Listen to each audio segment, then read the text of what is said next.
Hello everyone, in today's video I'm going to show you how to fix mobile data is not working in Realme Narzo 80 Lite.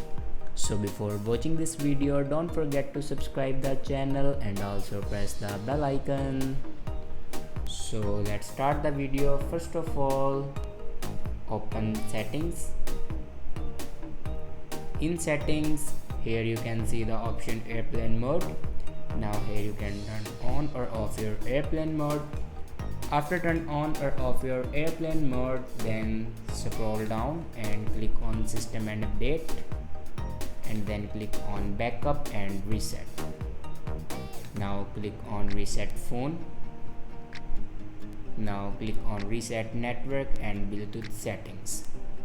Now here enter your password to reset your network settings. After reset the network settings, your problem will be fixed. If it doesn't fix your problem, then click on erase all data. Erase all data means basically factory data reset. It will destroy all the data in your device like photos, videos, documents, apps, any personal data in your device. Now enter your password to erase all your data. After doing these steps, your problem will be fixed. I hope this video is helpful for you. Thanks for watching.